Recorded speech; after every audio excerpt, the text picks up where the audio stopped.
সম্মানিত মাছ চাষি,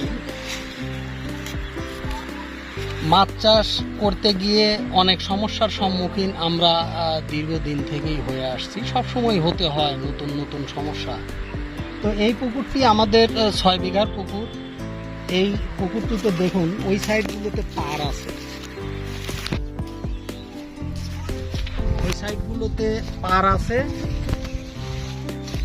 কিন্তু পার নেই আমাদের এই পশ্চিম পাশটায়, যে কারণে আমরা পশ্চিম পাশটাতে একটু নেটিং করেছি। নেটিং করার মূল কারণটা হলো এখন তো শুষ্ক মৌসুম, আসলে মাছ বের হয়ে চলে যাবে বিল নদীতে, এরকম পরিবেশ এখানে নাই। কিন্তু মাছগুলো ধানের জমিতে উঠে ধানের ক্ষয়ক্ষতি করার একটা সম্ভাবনা, বলবো না, ক্ষয়ক্ষতি করে। গত বছরেও অল্প কিছু ক্ষয়ক্ষতি এই জমিগুলোতে আমাদের মাছের কারণে হয়েছে। তো জমি মালিকদের অবজেকশন ছিল, আমরাও চেষ্টা করার পরেও আসলে কিছু ক্ষতি হয়েই গেছে। তো এমতো অবস্থায় আমরা এইখানে নেটিং করেছি, যাতে জমির মধ্যে মাছগুলো উঠে না যেতে পারে। আবার দেখুন এই যে এই পাশে যে ধানটা, নেটিং করার পরেও মাছটাকে আমরা নেটের মধ্যে রাখতে পারবো কি না,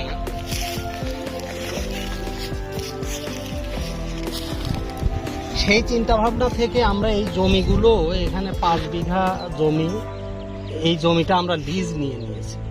ধানগুলো আমরাই রোপণ করেছি। তো ধান চাষে আসলে কৃষি ফসলের মধ্যে সবচেয়ে কম বেনিফিট বা লাভ হয় না বললেই চলে, সেটা হলো এই ইরি ধানে।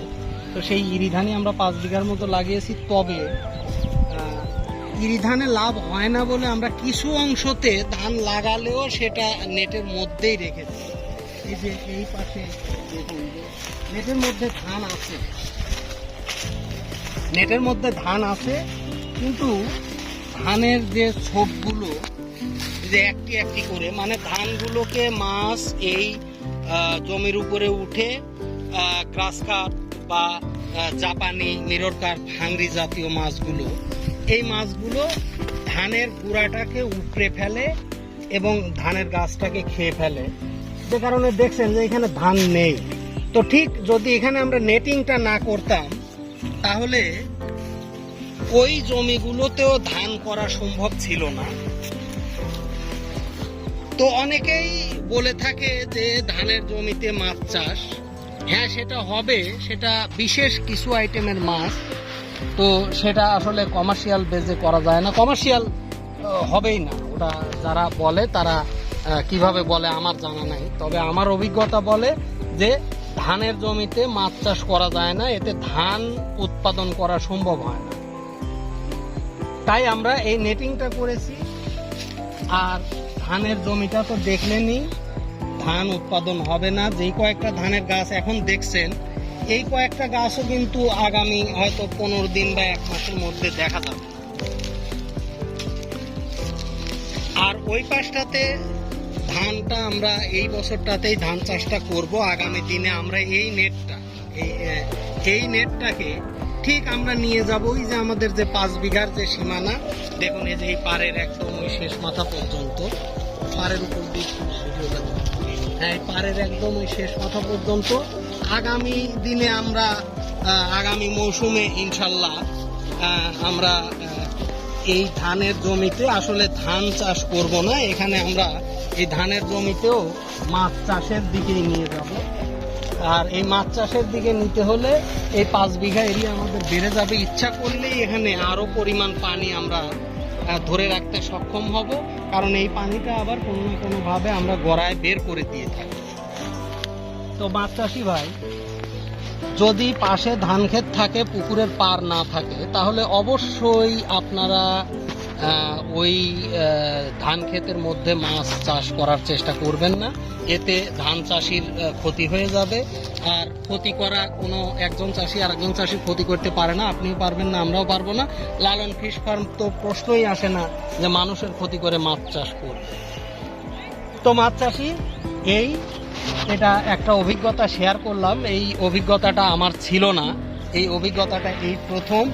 আর তারপরে পাশাপাশি লালন ফিশ ফার্ম কিন্তু মাছ চাষের পাশাপাশি কৃষিকাজ করছে। এই যে দেখুন, আজকে এই যে কয়েকটি রসুনের পাতা, এই যে একটু পেঁয়াজের 2টা পেঁয়াজ সহ আমরা এই চাষগুলো করেছি, এগুলো একটু তুললাম। আসলে এই চাষটা এখনো আমরা কমার্শিয়াল ভাবে করছি না, পরীক্ষামূলক প্রায় অল্প 1-2 বিঘার মতো পেঁয়াজ এবং রসুনের চাষে আমরা অংশগ্রহণ করেছি। আগামীতে আমরা কৃষিকাজ ব্যাপক আকারে করার চিন্তা ভাবনা নিয়েছি। তো চাষি ভাই, আজ এ পর্যন্ত মাছ চাষের খুঁটিনাটি বিষয় নিয়ে কথা বলবো আগামীতে। আর কৃষিকাজ নিয়ে যেটা বলতে চাই, আসলে কৃষক, কৃষি এ নিয়েই আমাদের বাংলাদেশ। তো কৃষিকাজ দেখুন, এই যে চারদিকে আমরা আসলে এমন একটা জায়গায় আছি যে চারদিকে শুধু জমি আর জমি, পর্যাপ্ত পরিমাণে কৃষিকাজ করার এখানে সম্ভাবনা আছে।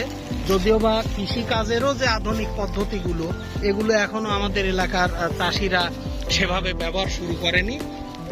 তো লালন ফিশ ফার্ম আগামী দিনে কৃষিকাজ করবে বলে সিদ্ধান্ত নিয়েছে, যে কারণে এবছরে আমরা অন টেস্টে আছি।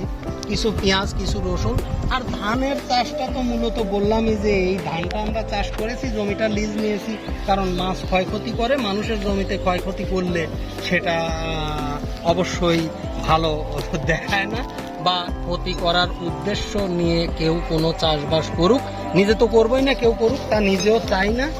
তো কৃষিকাজ নিয়ে আগামীতে আপনাদের সঙ্গে আমি কথা বলবো। যদিও আমি খুব একটা ভালো কৃষক না, তবে আমি কৃষি পরিবারে জন্মগ্রহণ করেছি।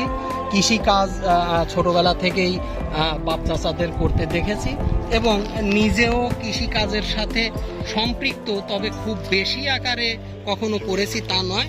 তবে এখন আমরা এটা বাণিজ্যিকভাবে কৃষিকাজের মধ্যে লালন ফিশ ফার্ম প্রবেশ করতে যাচ্ছে।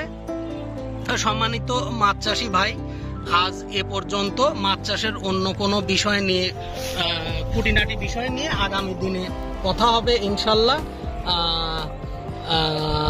মাছ চাষ করুন, কৃষিকাজ করুন, মাটি, পানি এই নিয়ে আমাদের কাজ।